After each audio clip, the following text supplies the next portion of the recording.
Hello, greetings to all of you. Today we are going to discuss an important topic, the topic with high relevance. We are going to discuss about the change management in this time of Covid-19 crisis. Many of the SMEs, large, medium enterprises, they are all going through crisis. This is a time of crisis no one expected.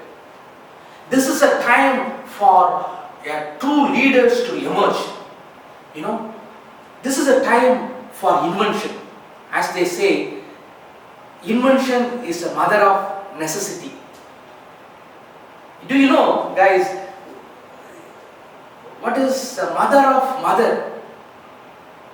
That is the crisis, the problem, what we are going through. Not necessarily invention is a mother of necessity, and the mother of the mother necessity is the crisis that we are right now. So, given this, at this juncture, given this scenario, how we are going to adapt, how we are going to take this, the change journey, very successfully, that is a challenge. So let us discuss today. The topic is using the ADKAR model and change management. So during this discussion, we will have the wonderful model. We can easily adapt with a very practical relevance, easy to use. I will give you the introduction about the change management. And then we will talk about the ADKAR process, and then the ADKAR individual change assessment, how we can successfully carry out this individual change assessment.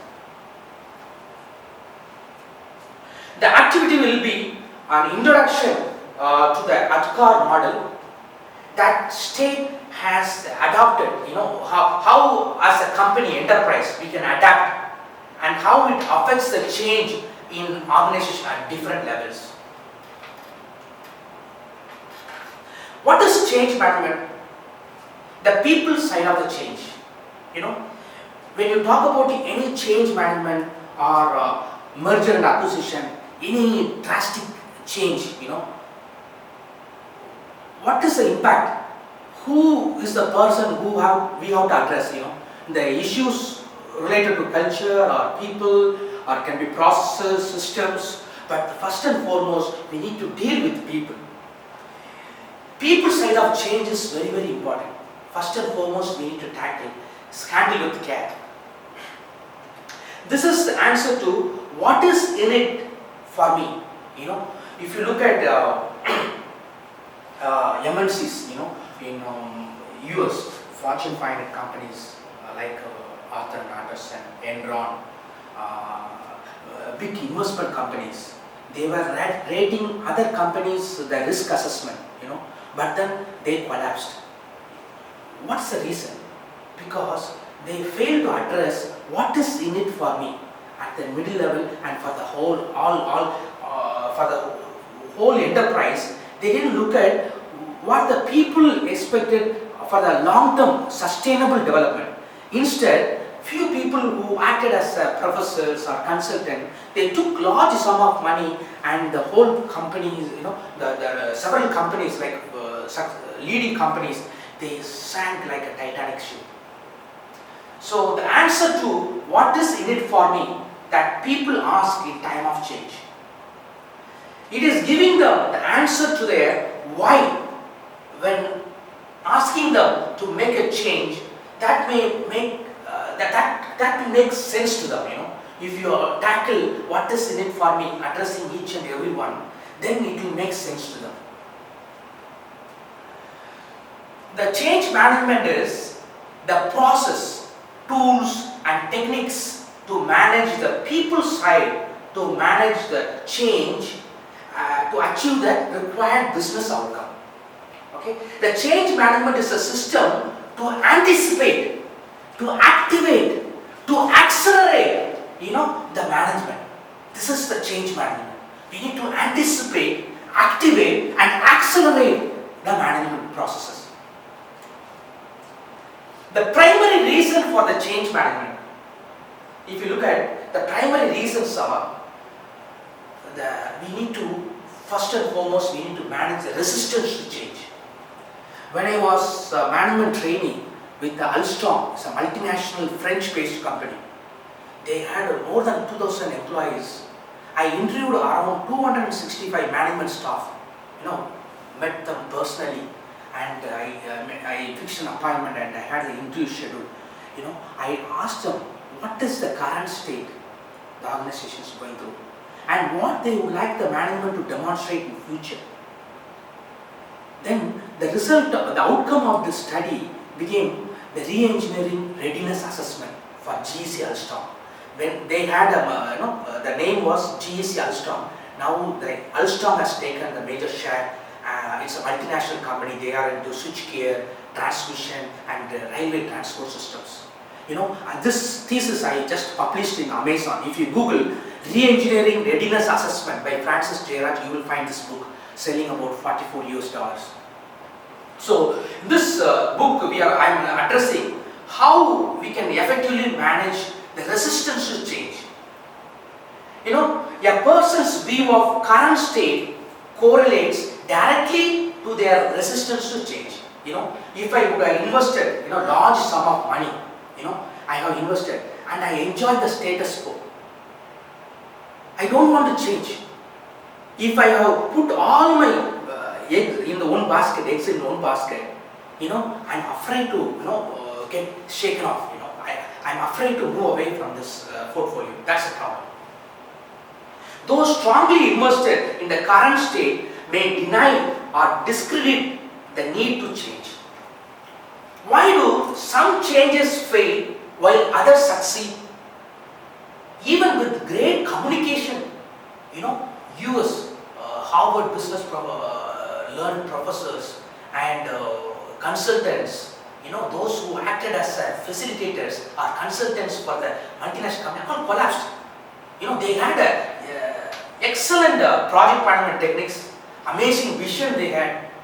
The root cause of most failed organizations, all the failed change attempts is the lack of managing the people side of the change.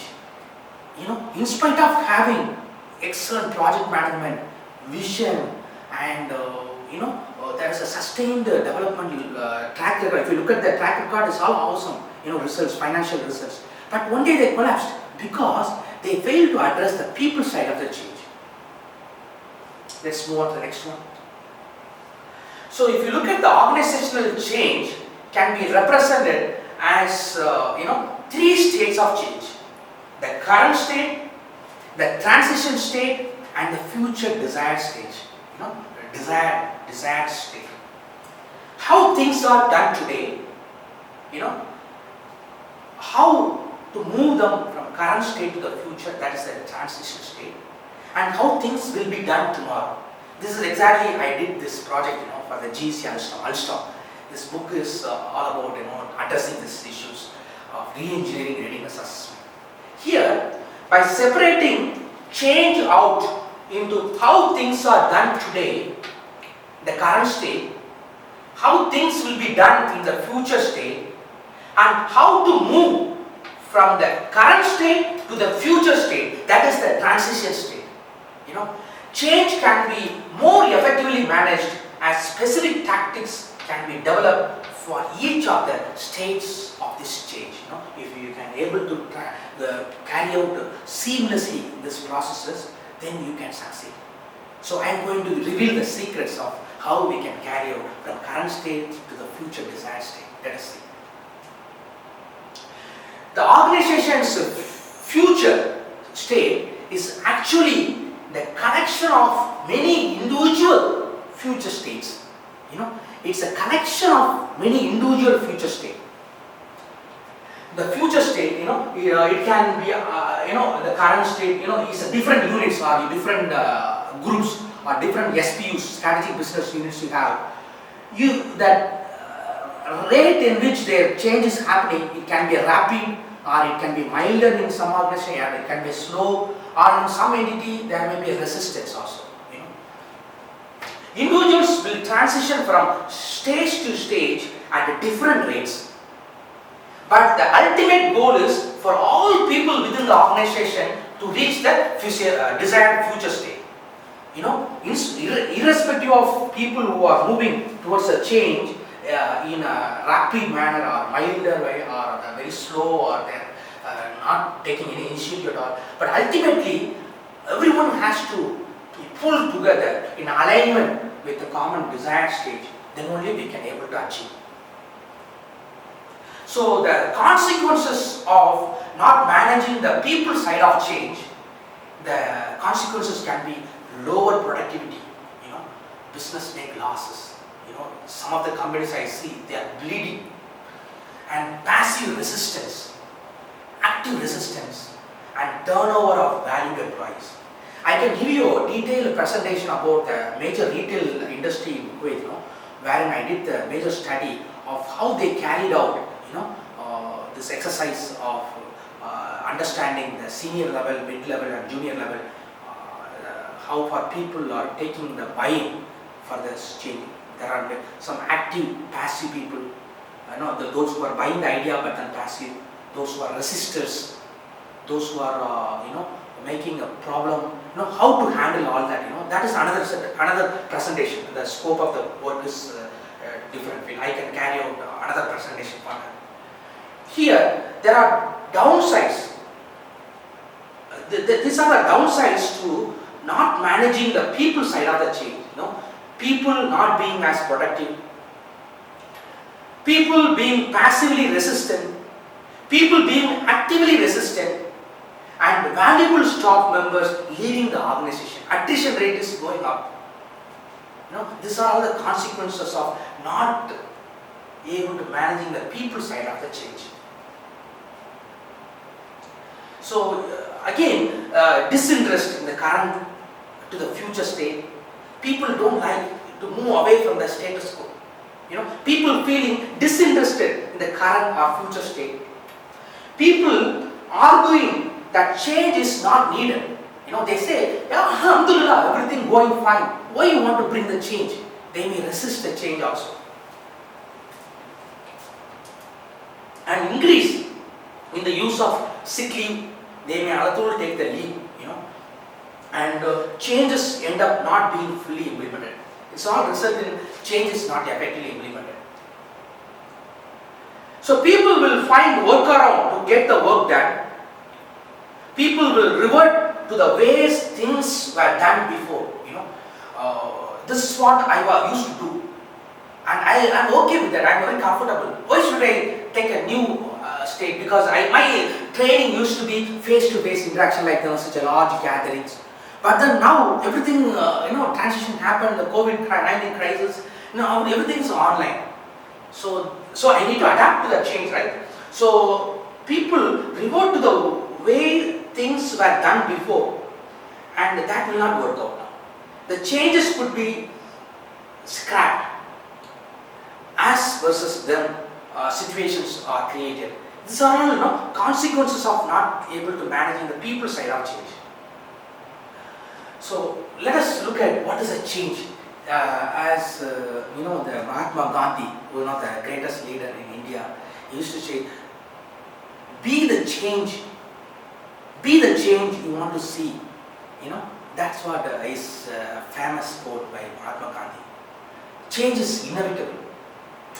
So organizations don't change, people within the organization change. It is all about people, human capital. Now for example, see, you have big facilities, infrastructure, branches, banks, they have big branches across country. Now they are thinking of why should we have these branches, such a big branches. Everything now done remotely, virtually it can be done. The cards can be printed, I can telecommute, I can talk to the teller as if I am in the bank, I can talk to them in remote places also, I can access to the tellers. These are all quite possible. So now this crisis is disclosing why we need to have such a big facilities. everything can be done remotely or by telecommuting. Any business change requires individuals to do their jobs differently to be successful. We need to be able to do the job in a very differently, something unique way. An organization can have a cutting edge technology and amazing processes, but if the people don't change, none of these things will lead us to success. You may have big facilities, infrastructure, our systems, technology, everything sophisticated technology, latest technology, machine language, artificial intelligence, everything you have, but people are not buying, then ultimately it is going to be a disaster. So change is not always easy. Now this crisis situation is making us to feel how painful it is. The change is not always easy. Knowing this, we would like to arm you with a change management model that can help you, guide you through the change process and help you to identify the barriers of the change process. I am going to give you a powerful technique, powerful model that you can easily implement in your organization. The ADKAR model. The ADKAR describes the required phases that an individual will go through when faced with change. Now we will talk about this model, for change management that even SMEs or medium size, even the state or the country can implement. ADKAR is a foundational tool for understanding how, why, and when to use different states, different change management tools. Okay, ADKAR model will assist you in recognizing where the problems can arise and give you some tools for dealing with those problems. It is helping you to diagnose the root causes, where the problems are coming in, and how to address this problem. The 5 building blocks of successful change. The ADKAR is an abbreviation. A for awareness of the need for change, then desire to participate and support the change, knowledge on how to change, and ability to implement the required skills and behaviors, and the reinforcement to sustain the change. In banks and other big corporates, they have business continuity management. We need to continue, sustain whatever we made the change. I recollect the Kurt Levin's change management process. The change theory. What he recommended is refreeze. You have to defreeze, freeze, and refreeze. The freeze. For example, you wanted to have a heart shaped ice cubes. So what do? You put a heart-shaped tray and then put water in it, right? Then you freeze it, and then you had a cubical structure. Then you defreeze it, and then you freeze it like a heart shape and keep it in the freezer, and then take out is what you get is a heart shape, right? So that's the model he proposed. So why I'm saying that, because whatever the change what you are making, after that it has to be sustained, reinforced. Otherwise it will backslide. You may get back to the old, back to the square one. That's the problem will arise. So ADKAR model is an individual change management model describing how one person makes a successful change. Effective change management requires a change management tools, models like this, as it is the foundation to encourage, it is a foundation for encouraging the organizational change. Let us look at how we can implement this ADKAR model. So first I am addressing the awareness. Awareness of the need for change. Awareness is often equated to communication.